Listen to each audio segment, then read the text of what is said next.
Hello everyone, I'm Josh and I am the owner and lead dyer of Red Stag Fibre. We're here in Conroe, Texas, and we're going to get a tour of the dye studio today.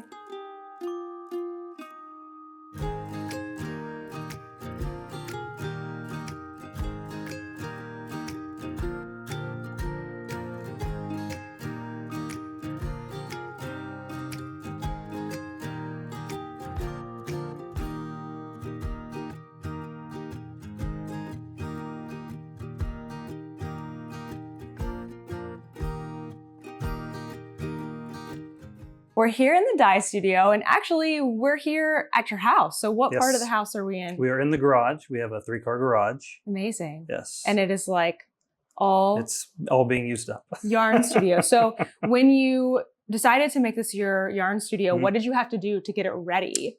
To get it ready, I had to have some sinks put in. I had each one of these burners actually has to have its own breaker. Oh, so each plug, so there, 4 plugs, that's equals 4 breakers. Oh my gosh. So I had to put all this in, and he had to make room in the breaker box to fit more breakers, and I think it's pretty much maxed out now. So, and then of course buy all these guys, and yeah, and then I bought these. So pretty much everything you see in here, I had to invest in to make it happen. Yeah. So. And you've got a really efficient setup here, and we're going to go around and see everything. Yes. So when, it's the start of a dye day, how are you getting started? Okay. With dyeing yarn? Walk us through. Okay. To start, the day before, I fill those buckets over there with water. Great. Okay. Which you'll see in a moment. Yeah. So before that, I actually hang all of the yarn. So very simple, just break open the bag and find the lead, which is usually like a cotton, different color. Yeah. Do this. These are like reusable? These are all reusable. Oh, nice. First, I was using the ones that you have to, basically got to cut them every time and just throw them away, recycle them or whatever. That kind of got old. Yeah. And expensive because I was constantly going to Home Depot getting another bag of 100. Definitely. So that's it. Then I hang them on this rack behind you. And then after I hang them on the rack, then they get soaked. I usually soak about 24 to 30. Like a night? A night per plastic container. Got it. And so, yeah. Whoa. So how many skeins are you typically dyeing per day? I can usually do anywhere from 60 to 80 a day. That's a lot. So, because I have 11 burners. You do? So, oh my gosh. So from here, after it's soaking, what do you do next? Then after it's soaking, then I mix the colors right here. So, get my dye book out, lay it all out, and I do it by measuring in these. Yeah. So I don't weigh it. Cool. And this guy is what mixes it together. Good old frother. So you've seen a lot of these. Yeah. And yeah, so if I'm doing a variegated, the yarn goes in first, and then I put the colors where it's supposed to go. And then for the solid colors, I put the water and the dye in first, and then I put the yarn in after that. Amazing. So just like the way you have it set up right now, is this like, do you set this up for yourself? Like when you're wrapping up the dye studio at night, I imagine you have a routine. Right. Do you like get it all ready and like you come in the morning and it's like this ready for you? Yeah, it's just like this. Usually I will have whatever recipes I'm doing for the day or for the first round, because you do 3 rounds a day. I'll have my first one already set up with all these, wherever they need to go for the color. Oh, wow. And then all of these. I see, yeah. Right. Like next to the dye. Yeah, right in front of the dye, because I have it lined out. And then for the other colors within that first round, I'll have all of it here, so I don't have to go in there and try to find it. Otherwise, it just takes up more time. Cool. So the day before, I'll get it ready. And then as it's cooking, then I'll change out for the second round what colors are going to be for the next round. Wow. So then it can just keep on flowing. Keep on flowing. And are you the only one dyeing yarn? Like every single... Me and Kathy. And Kathy. Oh, that's right. Yes. And then I have a good friend who lives in Dallas, Uh-huh. and he comes a couple times a year on a weekend and helps out. Cool. So you'll usually see him at trade shows with me. Amazing. So That's great. I see you have a bit of a schedule back here. Mhm. What's on the schedule for today? schedule for today is a custom color for one of my shops, Ooh. and it takes a process because it's dyeing it and then over dyeing it, so it's kind of double, triple work. Mhm. But it really comes out with a pretty cool color at the Oh, end. nice. So That's yeah. exciting. What is that one called? it is called Sunset Cliffs. So this is where I do everything that has to do with water. Mhm. Yeah. Fill the pans, fill the. This is what I put the. This is where I mix my colors. Got it. So depending on what I'm doing with it will depend on how much water I put in it. This equals one color for one pan. Okay. Gotcha. Of course, my little ones are for rinsing off the frother so that I can go to the next Nice. one. Don't waste time. And I use this guy right here to rinse everything out so that it doesn't have as long of a dry time. That's the This spin is dryer. Yep. Oh yeah. And so it doesn't hurt the yarn at all. Mhm. But yeah, that's helpful. And then it fits perfectly in there. That fits in there? Yeah. Oh wow. Yeah. Because it has to empty out, right? But yeah, see it just It is, just it's like right. just perfect. That is great. So you are filling these pans and carrying them over? yeah, Oh, that's a lot of physical. it's labor. Oh, it Yes. is. Gosh, really So- strong just doing that. hmm So you said you have 11? I have 11 pans. And is it typical to have them all just filled with yarn as you're Yes. dyeing for the day? Yep. And I do, some take, some colors I do 2 to pan, some take 3 to pan, some take 4 to a pan. So it just kind of depends on which colors I'm dyeing for that day. I see you have some, it looks bare, right? Mhm, yep. In here soaking. So what are these getting These are ready? going to be these are going to be the variegated, these are going to be the Sunset Cliffs. Oh, amazing. So Very cool. Yep. Yes, you're like all set up and ready to go. Mhm. And we're literally here in the middle, in the middle of middle of it. everything. So I Getting have my ready to nice fan here go. Yes. because after this is done, Mm-hmm. then it goes on here. This won't be here anymore. Mm-hmm. Turn these fans on Yeah. so it has a faster cooling time Okay. because I can't put them into soak until they're cold. Oh. And so that usually takes one whole round's worth. Do you mean like pan and all? You just Pan take and it all, I just stack them up right and here. these are facing down.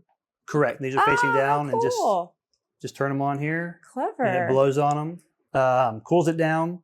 And after they're cool, and then I soak them in those Mm-hmm. buckets over there in Mhm. some eucalyptus.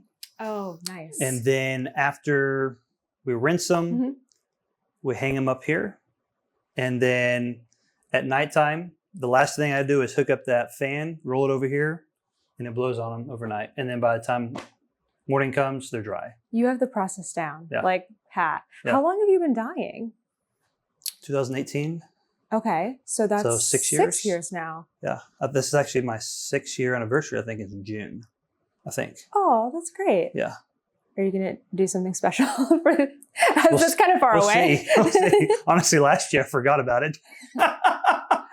When you're so busy, you're getting Yeah. everything set up and ready. Oh, how long have you been in this space in the garage? Because I know you said you had another space where Right. you were dyeing before that. So I started out in the kitchen, of Yeah. course. I did that for maybe 3 or 4 months, Mhm. maybe something like that. Mhm. Then came in here and got all this, half of it set up because I didn't have as much Mhm. stuff going on. And then I did that for maybe 2 years. Mhm. And then I got a warehouse space that was 2,400 square feet. And that's when I really expanded the amount of volume that I did. And then I was there for maybe 2 years, Mhm. maybe.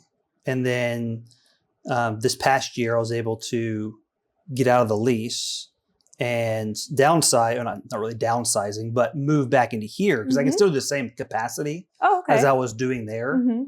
Less overhead. But I was able Yeah. to shrink the overhead so that I can offer more specific type yarns and special custom milled yarns and, kind of a better product. That's awesome. So it was a blessing in disguise to be able to do that. Yeah, definitely. So, because it was a lot of overhead to be in a space. In a space. And you had to that leave big. your home every day. Now you can just I just walk out. do you like that? Like being right here? Yeah. It's fine. I think working from home is great. I'm a big proponent of working from home. all the twisting we do in the kitchen. Oh yeah, I was gonna ask that. I didn't see. Do you have like a skein winder? Yeah, I I have a couple skein winders. Oh, nice. And I will hook those up on the island. Yeah. And I can't skein to save my life. Oh. So Kathy is my designated skeiner. Okay. And so she'll skein everything up. I'm a good labeler though. Yeah. So somebody's got to tape the labels on. I know. I was going to say, you have all that other process of, aside from dyeing, you have to, get it prepared, ship and everything. And I still handwrite all the names. Wow. So now I have all the other information about it. Just the name, the color name, I'm still writing. So I'm hoping to start getting away from that though. That is very time consuming. Yeah. That's a lot of things to write. A lot of like handiwork, fine. Yeah, I mean, thousands of skeins of yarn I'm writing down. I mean, I like to think about that. You're writing the labels and then they're getting twisted in your kitchen. It's like so special. I feel like when you get a skein of yarn. I see there's a lot, looks like that's, is this all your yarn up here? Yes. Dye? So these 4 shelves and then shelf behind, that is all my yarn that's on the website. Oh, great. And whenever I don't have a trunk show that's out, right now, it would be stacked somewhere back there. Okay. And then when I have orders that I'm currently building up with, then those will be just in plastic containers in the living room. Okay. So Sharon's happy whenever I get those fulfilled and inboxes and gone. Out of the living room. But sometimes, there'll be 6 or 7 these big plastic containers just along the walls in there. Wow. So that's the thing about being in your garage and not being at the warehouse anymore. But I have a whole house that I can use. True. So not that big of a deal.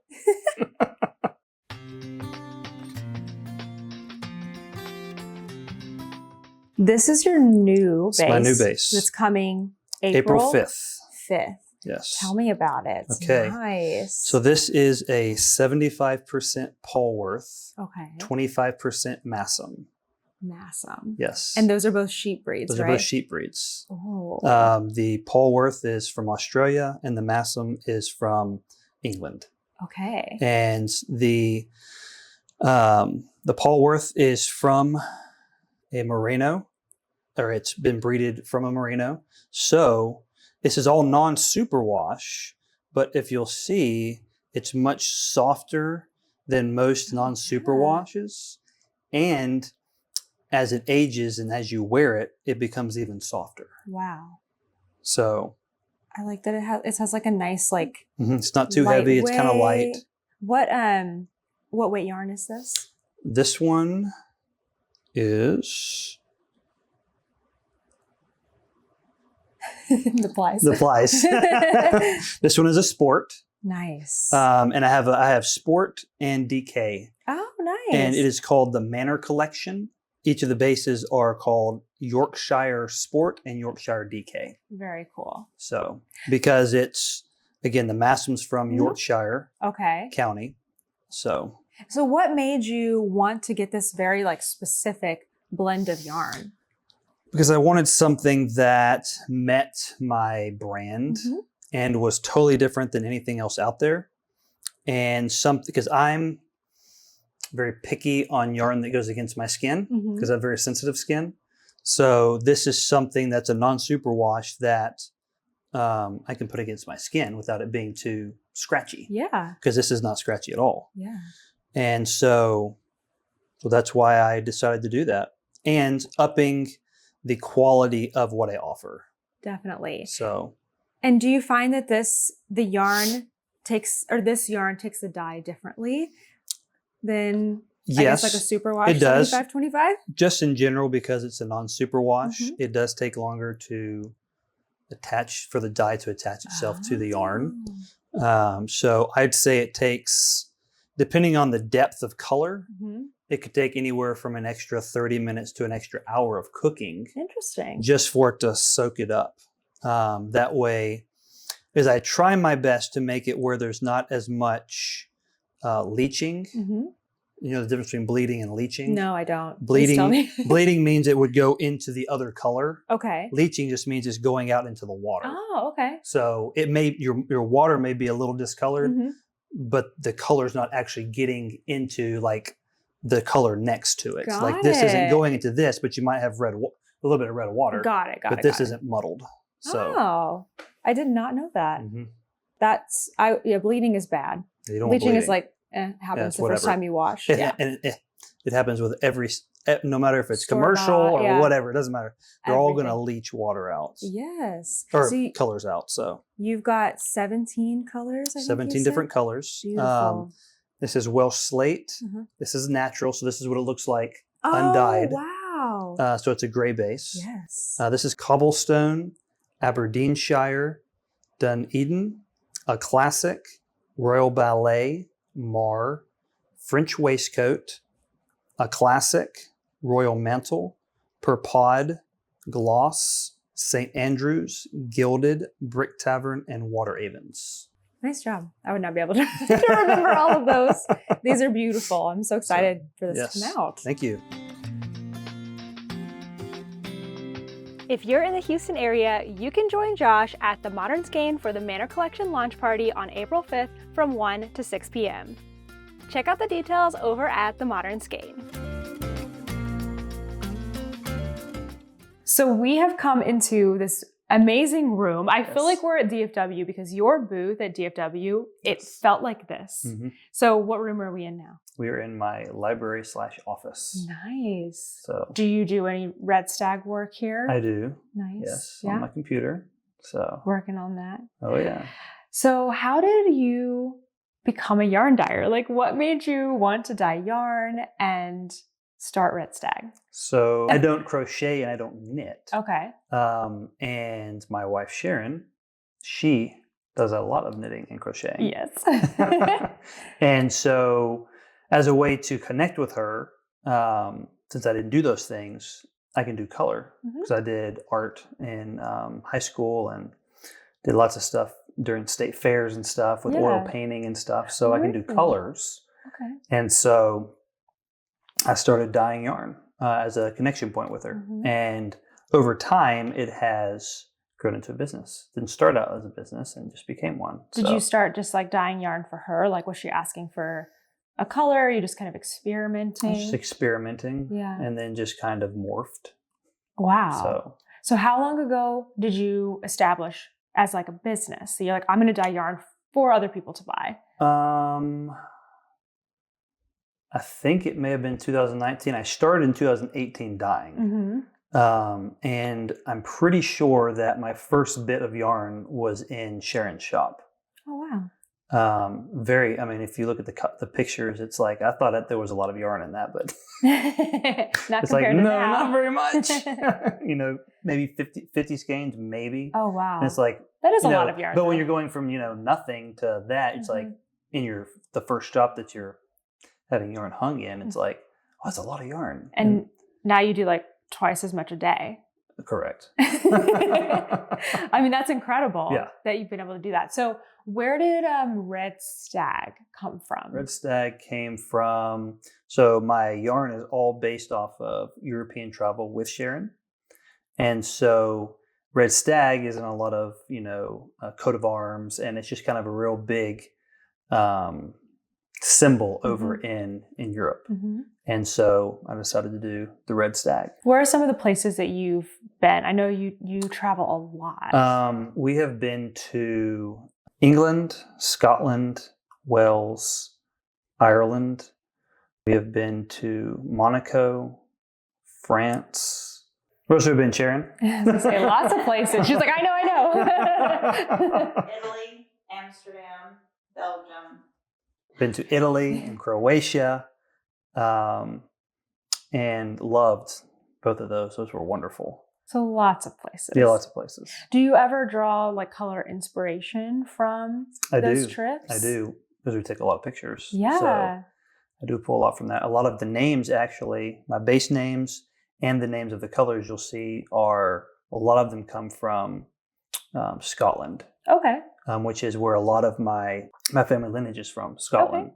Very neat. So, I have a lot of names that are Gaelic versions of the words for the color. And so it's pretty cool. And your fiber RE. Yes, So I was I'm remember. I'm RE and not ER. Yes. I'm like fiber RE, got it. Which is, I don't know, it feels like an elevation of it already. And I think that's a really cool touch that you have. So you are also in a ton of yarn stores. Where I guess we can't go through all of them, but how can people find out if your yarn is in their local store? You can go to my website, redstagfibrere.com, and click on Stockist, and a map will come up, and you can either click on the dots in the state, or there's a little alphabetized section with each of them listed. And we were just talking about like how this reminds me of your DFW setup, because you had a triple booth there with a fireplace, not a real fireplace, but that would be dangerous. But and a stag. Yes. And what was the stag's name? Reginald, that's right. And it had like a whole history to it. It was so fun. Yes. So are you going to be at any other shows coming up? I am. I'll be at Yellow Rose. Oh, where's that? Fiber Fiesta in Seguin. Okay. That's in April. I will be at SAF in Fletcher, North Carolina. Okay. And then I will be at DFW again in Dallas. So, and that's in September, I think. It's in September. Awesome. Yep. We're very sad because we're not going to be able to be there this year. It's okay. But we'll be back. Hopefully to see you again. Yes. Do you have a favorite color? I have a favorite color that I have, and a favorite color of everybody else too. Oh yeah, so tell us those. Antique leather. Antique leather. Yeah. Is your favorite or everyone's favorite? It's everyone's favorite. Okay. And it's one of my favorites as well. Yeah. So. What color is that? It is the one that is kind of a orangish. It was the orange that was on the table in the dye studio. Very nice. So kind of an old leathery chair type thing. Yeah. And then you have another one you said? That one's probably my favorite. But I like all of the colors pretty much. Of course. I do have a couple that kind of can tend to be a little more brighter. Those are my least favorite. Oh, interesting. Because I like more of the moody colors, which is why I do mostly moody colors. Yeah. So, and over this last year, I took out and retired a lot of my more bright colors. And then this next year, I will cut out some more of my bright colors so that we are solidifying down to just being completely moody. Very cohesive. Yes, very cohesive. That's great. So what's the best way for people to follow along and see when you have new colors coming out, when you have new yarn like updating in your shop? Like how can they follow and not miss anything? Okay. 2 ways. You can follow me on Instagram. That's Red Stag Fibre. And you can also sign up for my newsletter. And if you sign up for my newsletter, then you get all the information beforehand, before anybody else. And you get to you will get to shop earlier than everybody else, because you get the announcements go to you before anybody else. So before anything goes on Instagram, you get the information. Same with any type of Black Friday or anything at the end of the years, same thing. You get information before, you get to shop before anybody else, before stuff goes out. So yeah, that's definitely a perk. Yeah. Love that. Well, thanks for having us here today. Oh, yeah, this has been so fun. Thanks for to see your process and everything. I've enjoyed it. And Thanks I'm for coming. so excited for your new yarn. Yes, It's exciting.